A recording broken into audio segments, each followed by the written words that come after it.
दो बैलों की कहानी। ये कहानी भीषण के दो जुड़वा बैलों की है जिनके नाम हीरा और मोती हैं। ये बैल अभी छोटे छोटे बछड़े हैं। थोड़े समय पहले इन बछड़ों की मां मर गई थी। तभी से भीषण इन दोनों बछड़ों को लाड प्यार से पाल रहा है। भीषण की पत्नी भीनावती ने हीरा और मोती को कभी पसंद नहीं किया।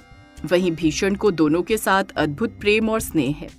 हीरा और मोती दोनों ही बहुत नटखट और शरारती बच्चे हैं। दोनों हमेशा शैतानी करते रहते हैं।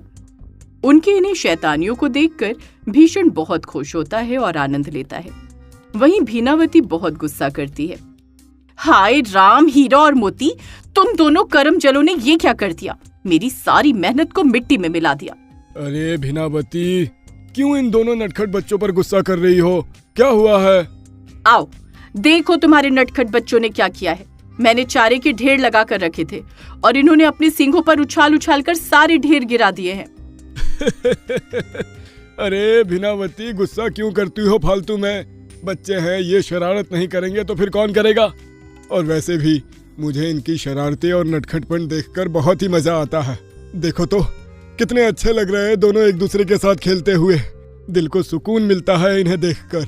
अच्छा, तुम्हें इतना ही अच्छा लग रहा है तो तुम ही चारे के ढेर दोबारा से वापस लगा देना। मैं नहीं करने वाली अब कुछ भी। भीषण उन दोनों को बहुत प्रेम करता था। वहीं हीरा और मोती में भी एक अद्भुत स्नेह था। दोनों भाई एक दूसरे से बहुत ज्यादा प्रेम करते थे। दोनों जुड़वा थे, जिस वजह से अगर चोट एक को लगती तो घाव दूसरे को होता, और अगर दर्द एक को होता तो उस दर्द का एहसास दूसरे भाई को होता। दोनों एक दूसरे के साथ बहुत भाईचारे के साथ घुल-मिल कर रहते थे। फिर ऐसे ऐसे दिन बीतते गए। समय के साथ हीरा और मोती भी अब जवान हो चुके थे। दोनों कद काठी में बहुत ऊंचे, लंबे और खूबसूरत हो गए थे। दोनों अब काम में भी अपने मालिक के साथ हाथ बटाने लगे थे। मालिक, अब तो हम जवान हो गए हैं। अब हमारा भी फर्ज बनता है कि हम आपके साथ खेतों में चलकर काम करें। बचपन से आपने हमारे लिए बहुत किया है। अब हमारी बारी है कि हम आपके लिए कुछ करें। हाँ मालिक, हीरा सही कह रहा है। अब हम भी आपके साथ खेतों में काम करेंगे। आपको खेत जोतने के लिए पड़ोस के गांव से बैल लाने की कोई ज़रूरत नहीं है। हम जवान हो चुके हैं, हम खुद खेतों को जोतेंगे। आज मुझे लगा कि सच में मेरे हीरा और मोती जवान हो गए हैं। देखा भीनावती, मैं ना कहता था कि हीरा और मोती बहुत समझदार है। देखो आज ये कितने समझदार हो गए हैं। मेरे साथ खेतों में काम करने के लिए तैयार हो गए हैं। तुम और तुम्हारे बैल एक ही जैसे हैं। जानवरों के साथ रहते रहते तुम भी जानवर बन गए हो। हाँ। भीनावती, ना जाने तुम कब समझोगी पगली। भीषण के साथ अब हीरा और मोती पूरा पूरा दिन खेतों में काम करते, खेत जोतते, और इस काम से हीरा और मोती को बहुत सुख मिलता था कि वो अपने मालिक के लिए कुछ कर पा रहे हैं। साथ ही भीषण भी अपने दोनों बैलों से बहुत खुश था। मोती, मैं चाहता हूँ कि हल जिस ओर से भारी है उस ओर से आज मैं हल चलाऊंगा। नहीं हीरा, तुम ऐसा क्यों कह रहे हो? तुम जल्दी थक जाते हो क्योंकि बचपन में तुम्हारी एक टांग टूट गई थी। तुम हल्का हल्का भार उठाओ और हल्का भारी वाला भाग मैं उठाऊंगा। दोनों के स्नेह और प्यार की तो पूरे गांव में चर्चा होती ही थी, पर अब दोनों के काम की भी सारे गांव में चर्चा होने लगी थी। यही नहीं, अब दूर दूर तक हीरा और मोती की चर्चा हो रही थी कि जहां आम बैलों का जोड़ा दिन में 1 या 2 ही खेत जोत पाता है, वहीं हीरा और मोती एक दिन में 10-10 खेत जोत रहे हैं और अपने मालिक को इतना फायदा दे रहे हैं। ये सब देखकर भीनावती भी लालच में आ गई थी, लेकिन उसका ये लालच अपने घर के प्रति नहीं, बल्कि अपने मायके में अपने भाई के प्रति था। सुनिए जी, आज मैं जीवन में पहली बार आपसे कुछ मांगने जा रही हूँ। देखती हूँ आप मुझे दे पाते हो या नहीं। अच्छा, मांग के तो देखो। अरे सब कुछ तुम्हारा ही तो है। भीनावती भीषण से कहती है कि हीरा और मोती की जरूरत यहाँ से ज्यादा उसके मायके में उसके भाई को है, क्योंकि उसके भाई के इतने सारे खेत हैं और उसके भाई के पास कोई भी बैलों का जोड़ा नहीं है, जिस वजह से हर साल उसके खेत बंजर रह जाते हैं और उसके भाई के परिवार का भरण पोषण बड़ी ही मुश्किल से होता है। भीनावती चाहती थी कि भीषण अब हीरा और मोती को उसके भाई को दे दे, लेकिन ये बात सुनकर भीषण के दिल को जैसे किसी ने तीर लगाकर जख्मी कर दिया। ये बात भीषण को बिल्कुल भी अच्छी नहीं लगती है, लेकिन अपनी पत्नी से किए गए वादे के मुताबिक भीषण मजबूर था। हाँ, अब तो तुम इनकार करोगे ही ना, क्योंकि तुम्हें अपनी पत्नी से ज्यादा इन 2 बैलों से जो प्रेम है। ठीक है, मैं भी कह देती हूँ, अगर आज तुमने मेरी बात नहीं मानी तो मैं ये घर छोड़कर चली जाऊंगी। हाँ। भीनावती, मुझे तो यही समझ नहीं आया आज तक कि तुम्हें हीरा और मोती के साथ क्या दिक्कत है। पत्नी के आगे मजबूर होकर भीषण को भीनावती की बात माननी ही पड़ती है। हीरा और मोती को अपने साले जगदीश को सौंपना पड़ता है। मोती, ये कौन है और हमें बांध के कहाँ ले जाने की तैयारी कर रहा है? लगता है कि हमारा नया मालिक है, लेकिन मालिक ने ऐसा क्यों किया? हमें क्यों बेच रहे हैं? क्या हमसे कोई गलती हो गई? हीरा, हम ये घर नहीं छोड़ना चाहते जहाँ हमारा बचपन बीता है। इतनी अच्छी अच्छी यादें हैं इस घर में हमारी। मेरा दिल बहुत दुखी हो रहा है। मैं इस घर को नहीं छोड़ना चाहता हूँ, लेकिन आखिर ऐसी क्या बात हुई जो मालिक हमें किसी और को बेच रहे हैं? मैं अपने हीरा और मोती को जाता हुआ नहीं देख सकता भीनावती। तुम ही हीरा और मोती को विदा करो। भीनावती बड़ी ही खुशी के साथ हीरा और मोती को वहां से अपने भाई के साथ भेज देती है और सोचती है कि बड़ी मुश्किल से दोनों बैलों से इतने लंबे समय के बाद छुटकारा मिला। शुक्र है भगवान का, इन दोनों बैलों से छुटकारा मिला। ये तो एक तीर से 2 निशाने हो गए। मेरे भाई के खेतों का काम भी हो गया और मुझे भी इन करमचलों से छुटकारा मिल गया। बड़े ही अड़ियल किस्म के बैल हैं। घर जाने में इतनी देर हो रही है और ये दोनों जैसे किसी राजा महाराजा का रथ बड़े ही आराम से लेकर चल रहे हैं। भीषण का साला उन्हें जल्दी चलने के लिए लाठी से खूब मारता है। जब लाठी एक पर पड़ रही थी तो दूसरे को अपने आप चोट लग रही थी और घाव हो रहे थे। दोनों चलने में अड़ गए, क्योंकि आज से पहले उन्होंने कभी भी किसी से मार नहीं खाई थी। जिंदगी में पहली बार उन्हें किसी ने इतना मारा था। जैसे तैसे दोनों को लेकर भीषण का साला घर पहुंचता है और एक छोटी सी गौशाला में बांधकर सूखी और थोड़ी सी घास दे देता है। मर गया। जिंदगी में पहली बार किसी ने इतनी मार खाई है। मोती, दिखाओ तो तुम्हारे घाव कैसे हैं? नहीं हीरा, मैं ठीक हूँ। मुझे तो तुम्हारे घाव ज्यादा लग रहे हैं भाई। दोनों भाइयों को उस छोटी सी गौशाला में घुटन हो रही थी और दोनों घास भी नहीं खा रहे थे। ये लो, तुम दोनों के लिए मैं बची हुई सूखी रोटी लेकर आई हूँ। घर में इतना ही बचा था, इसीलिए मैंने सोचा कि तुम दोनों भूखे होगे तो मैं तुम्हारे लिए रोटी लेकर आ गई। जल्दी जल्दी खा लो, नहीं तो मेरा बेटा आ जाएगा और मुझ पर बहुत गुस्सा करेगा। हीरा, ये आदमी जो हमें इतना मार मार के यहाँ लाया है, ये तो अपने घर में भी बहुत क्रूर है। समझ में नहीं आ रहा कि हम यहाँ कैसे रहेंगे। हीरा, ऐसा करते हैं, हम यहाँ से भाग चलते हैं। हाँ मोती, मुझे मालिक की और घर की बहुत याद आ रही है। तुम सही कहते हो, हमें यहाँ से चले जाना चाहिए। चलो, खूंटा तोड़कर भाग जाते हैं।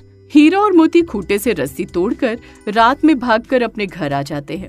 सुबह जब भीषण हीरा और मोती को देखता है तो बहुत खुश हो जाता है। देखो भीनावती, हीरा और मोती लौट आए हैं।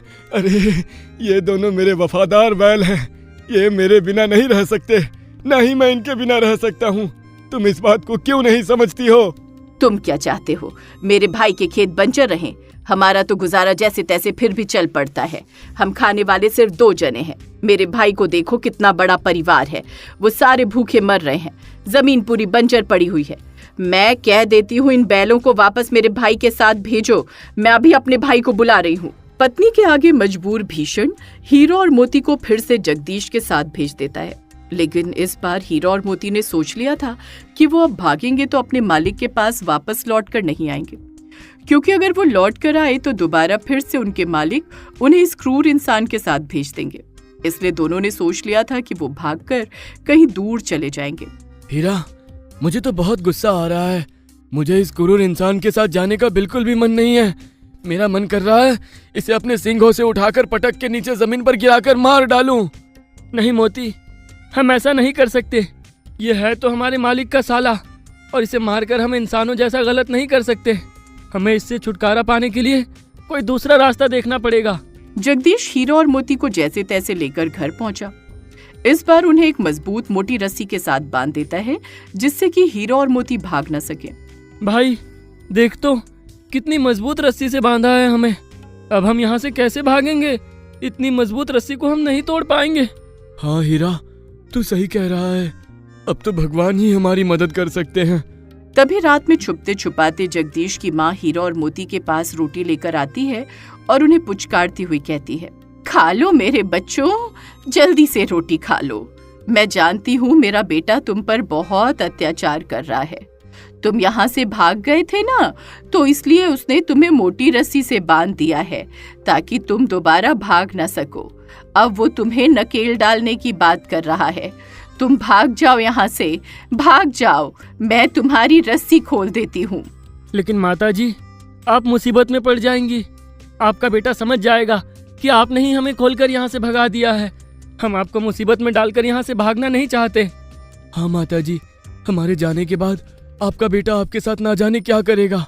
तुम मेरी चिंता ना करो, मैं सब संभाल लूंगी। तुम बस भाग जाओ यहाँ से।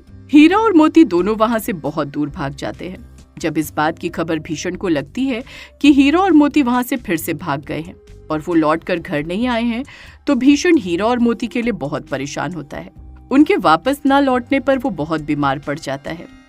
मेरे हीरा और मोती वहां से फिर से भाग गए और इस बार लौटकर मेरे पास भी नहीं आए, क्योंकि उन्हें अब मेरे ऊपर यकीन नहीं रहा है। और यकीन हो भी कैसे, मैंने उनका यकीन जो तोड़ दिया, ना जाने उनके साथ क्या क्या हुआ होगा जो बार बार भाग रहे हैं। ना जाने कहाँ होंगे मेरे हीरा और मोती भूखे प्यासे। पति को हीरा और मोती के लिए उदास और बीमार देखकर भीनावती अब समझ गई थी कि उसने हीरा, मोती और अपने पति को अलग करके बहुत गलत किया है। वो अपने किए पर बहुत शर्मिंदा होती है। मुझे माफ कर दीजिए, मुझसे बहुत बड़ी गलती हो गई। मैं आप तीनों के प्रेम को कभी समझ ही नहीं पाई। ये जानवर होकर इतने समझदार थे और मैं इंसान होकर इतनी बददिमाग। मेरे भाई ने ना जाने उनके साथ क्या क्या किया होगा जो वो वहां से फिर से भाग गए। मैं चाहती हूँ कि आप हीरा और मोती को ढूंढ कर ले आए। भीषण और उसकी पत्नी भीनावती ने हीरा और मोती को बहुत तलाशने की कोशिश की, लेकिन वो दोनों कहीं भी नहीं मिले। तभी गांव के एक आदमी से भीषण को खबर मिलती है कि दूसरे गांव में 2 बैलों को खेतों में फसल की चोरी करते हुए पकड़ा गया है। भीषण और भीनावती बिना कुछ सोचे समझे उस खेत के मालिक के पास पहुंच जाते हैं, क्योंकि उन्हें पता था कि वो हीरा और मोती ही होंगे जो भूखे प्यासे इधर उधर भटक रहे होंगे और भूख के मारे किसी के खेत में घुसकर खेत की फसल खा रहे होंगे। पहले जो मेरे खेत की फसल तुम्हारे बैलों ने खराब की है, उसकी भरपाई करो, फिर अपने इन 2 बैलों को वापस ले जाओ। भीषण खेत के मालिक की फसल की पूरी भरपाई करता है और फिर अपने हीरा और मोती से मिलता है और उन्हें मिलकर बहुत खुश हो जाता है। लेकिन हीरा और मोती अब अपने मालिक से पहले जैसे नहीं मिल रहे थे। वो अपने मालिक से मिलने में भी कतरा रहे थे। मेरे हीरा और मोती, क्या हो गया? तुम ऐसे अनजानों जैसा बर्ताव क्यों कर रहे हो मेरे साथ? अरे मैं तुम्हारा वही मालिक हूँ, भीषण, जिसने तुम्हें बचपन से पाला है। नहीं मालिक, हम आपके साथ नहीं जाएंगे। आप हमें फिर से घर ले जाकर उसी आदमी को सौंप दोगे जो हमें भूखा रखता है, इतनी छोटी सी गौशाला में बांधता है और ऊपर से मारता है। हमारा यकीन आपने तोड़ दिया है। हाँ मालिक, अब हमें आपके पास आते हुए भी डर लग रहा है। नहीं मेरे बच्चों, मुझसे डरो मत। जो गलती मैंने की है तुम्हें किसी और को सौंप कर, वो दोबारा अब कभी नहीं होगी। तुम दोनों मेरे पास ही रहोगे, मेरे घर में पहले की तरह। मैं तुम्हें अब कहीं जाने नहीं दूंगा। हाँ हीरा और मोती, मैं बहुत शर्मिंदा हूँ। मैंने तुम्हें बचपन से लेकर कभी भी पसंद नहीं किया, लेकिन आज मेरी आंखें खुल गई है कि तुम सबका प्यार सही था और मैं गलत थी। मुझे मेरी गलती का एहसास हो गया। अब मैं तुम्हें वापस घर ले जाने के लिए आई हूँ। चलो, अपने घर चलो। हीरा और मोती अपने मालिक और मालकिन के मुंह से ये सब सुनकर बहुत खुश हो गए थे और खुशी खुशी अपने घर जाते हैं। भीषण अब अपने दोनों बैलों को पाकर बहुत खुश था। साथ में भीनावती भी हीरा और मोती की अपने पति के साथ मिलकर खूब सेवा करती है।